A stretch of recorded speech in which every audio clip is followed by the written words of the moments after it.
तो चलो भाई आज बात करते हैं इस क्वेश्चन की।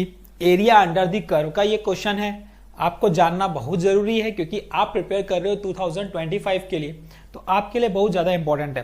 तो समझो, देखो किस तरीके से बनेगा क्वेश्चन बनाने में मजा बहुत आने वाले हैं ना। इस टाइप के क्वेश्चन आप बनाओ, डेफिनेटली मजा आएगा और बनेंगे भी क्वेश्चंस।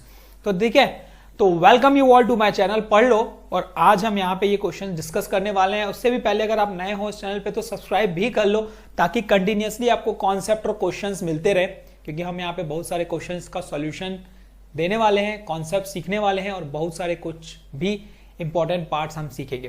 तो देखो, let Q be the maximum integral value of P in 0 to 10 for which the roots of equation x square minus px plus 5p/4 are rational. Then the area of region xy such that y is greater than equal to 0 and y is less than equal to x minus q का square. तो सबसे पहले तो मुझे देखो q निकालना पड़ेगा। और q क्या है? q है मैक्सिमम इंटीग्रल वैल्यू, p की एक मैक्सिमम वैल्यू किसके बीच में? इन इंटरवल 0 to 10, 0 से 10 के बीच की वैल्यू है p, है ना। और सबसे मैक्सिमम जो इंटरवल रहेगी वही हमारी q है। लेकिन उस वो जो वैल्यू आएगी p, वो भी हमें क्या होनी चाहिए? रैशनल होनी चाहिए। अब रैशनल का मतलब क्या? कि भाई p/q के फॉर्म में होना चाहिए। अब कोई भी चीज रैशनल कब होती है? जब वो रूट में नहीं हो। अब रूट में नहीं हो का मतलब क्या होता है?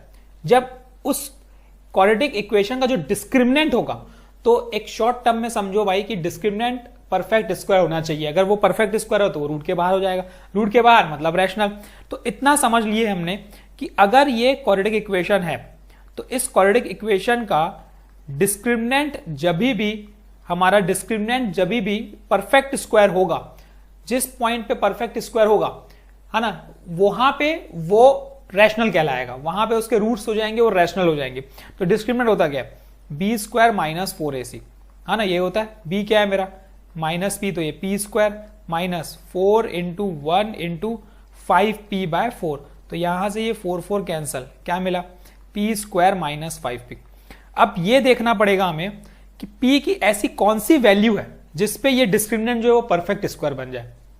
ठीक है, इन द इंटरवल 0 to 10। तो देखो, अगर मैं 0 पुट करूंगा, चाहे 1 पुट करूंगा, चाहे 2, चाहे 3, चाहे 4, 0 से लेकर अगर मैं 4 तक की वैल्यू पुट करता हूं तो वो मुझे दिख रहा है कि नेगेटिव में आने वाला है।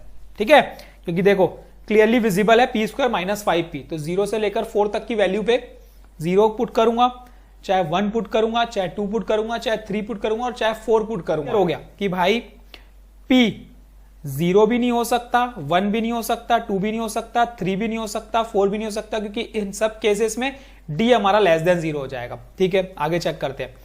p = 5 अगर लेंगे तो d हमारा = 0 हो जाएगा। ठीक है, कोई बात नहीं, आगे चेक करते हैं। परफेक्ट स्क्वायर ढूंढना है ना हमें। ठीक है, तो आगे चेक करते हैं। आगे चेक करने के लिए हमें क्या मिलेगा? p = 6 चेक कर लो भाई। 6 पे 36 माइनस 30, तो मतलब 6 आ जाएगा d, तो जो कि परफेक्ट स्क्वायर नहीं है, तो ये भी नहीं रहेगा। p = 7 चेक करते हैं। 7 का स्क्वायर 49 माइनस 35, 49 में से 35 जाएगा तो 14 बचेगा। ठीक है, तो जो कि परफेक्ट स्क्वायर नहीं है, अगेन मुझे दिख रहा है। p = 8 चेक करते हैं। 64 माइनस 40, 64 में से 40 गया तो हमारा हो जाएगा ये 24। ठीक है, अगेन परफेक्ट स्क्वायर नहीं है। और p = 9 चेक कर लेते हैं। 9 का स्क्वायर 81 माइनस ये हो जाएगा 45। 81 में से कितना माइनस करना है? 45। तो कितना? 11 में से 5 गया 6, और ये हो गया मेरा 7 में से 4 गया 3।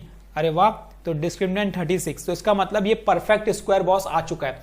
ठीक है, तो मतलब वैल्यू क्या है? 9 है। 10 करेंगे तो अगर 10 का स्क्वायर 100, 100 में 50। ठीक है, तो मुझे पता चल चुका है कि जो परफेक्ट स्क्वायर आएगा वो किस पॉइंट पे आएगा। देखो p = 9 पे, तो इसका मतलब q की वैल्यू हमारी क्या मिल गई?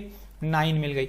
ये इंपॉर्टेंट था, यही हमें पता करना था कि भाई किस पॉइंट पे वो परफेक्ट स्क्वायर बन रहा है, बस। तो q = हमारी कौन सी वैल्यू हो गई? 9।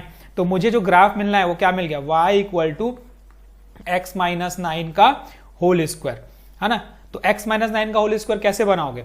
बनाना इजी है, कुछ नहीं है ये। इसका अगर मैं ग्राफ बनाता हूं, ड्रॉ करता हूं, तो ग्राफ क्या बनता है? देखो, सिमेट्री अबाउट क्या है? सिमेट्री अबाउट y एक्सिस है, और पॉइंट इसका जो वो है वर्टाइसेस, वो क्या है? 9,0। तो मतलब यहां कहीं पे सपोज हमारा 9,0 है। ये हो गया सपोज 9,0। तो जो ग्राफ जाने वाला है कुछ इस तरीके से जाने वाला है, कर्व जो जाने वाला है वो इस तरीके से जाने वाला है। यहां से टकरा के ये ऐसे जाएगा, ठीक है। और दूसरा y हमेशा क्या वैल्यू क्या बोल रहा है, y क्या होना चाहिए, ग्रेटर देन 0 होना चाहिए और लेस देन ये वाला कर्व। तो y इज ग्रेटर देन 0 मतलब ये ऊपर की बात किया, मतलब जो मुझे मिल रहा है एरिया वो ये मिल रहा है शेडेड एरिया ना, मतलब ये एरिया हमें फाइंड करना है। तो सिंपल सा एक स्ट्रिप लगा लो, लिमिट लगा लो, एरिया निकालना तो आसान है, एक ही कर्व है, सिंगल कर्व है। तो इसका एरिया कैसे निकलेगा भाई, 0 से लेकर 9 और जो कर्व की इक्वेशन है ना, कर्व की इक्वेशन क्या है, x माइनस 9 का होल स्क्वायर dx। अरे भाई इतना आसान है, तो कुछ भी नहीं था इस क्वेश्चन में, सिर्फ ये पता करना था कि हम इसका डायग्राम कैसे बनाएं, बस दैट्स ऑल। एक q की वैल्यू बस निकालने आनी चाहिए, ये पता होना चाहिए कि रैशनल किस पॉइंट पे होता है। रैशनल जो होता है वो होता है परफेक्ट स्क्वायर पे, डिस्क्रिमिनेंट जब परफेक्ट स्क्वायर हो जाएगा तो वो रैशनल कहलाएगा, और रैशनल कहलाएगा तो उससे हमने पॉइंट्स निकाल लिया, q की वैल्यू निकाल ली और सॉल्व कर लिया। बस देखो ये बन जाएगा x माइनस 9 का क्यूब डिवाइड बाय 3, लिमिट चल रही है हमारी क्या 0 से लेकर 9, जैसे ही 9 पुट करेंगे तो 0 हो जाएगा, ये हो जाएगा माइनस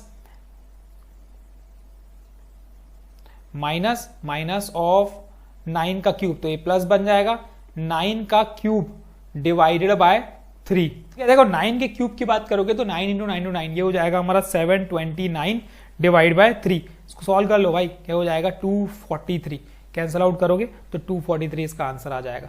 तो ये इसका क्या है, ये इसका आंसर है 243 स्क्वायर यूनिट। तो देखो क्वेश्चन बहुत ही आसान था, क्वेश्चन में कुछ था नहीं, सिर्फ हमें नोटिस सिर्फ करना था कि एक वैल्यू पे, एक पॉइंट पे, क्वेश्चन पढ़ के समझो बस। देखो बहुत सारे इजी क्वेश्चंस पूछता है, अगर 5 क्वेश्चन है तो 5 में से 3 इजी पूछेगा, 2 हार्ड पूछेगा। तो 5 में से जो 3 इजी पूछेगा वो जल्दी जल्दी बन जाएंगे, 2 थोड़ा सा दिमाग लगेगा। तो थोड़ा सा दिमाग तो यार लगा ही सकते हो यार, ठीक है। इतने क्वेश्चंस करने के बाद कुछ तो दिमाग लगाओगे ना, कुछ तो दिमाग में बैठ रहा है, कुछ तो समझ में आ रहा है कि किस तरीके से प्रोसेस किया जाता है, प्रोसीड किया जाता है।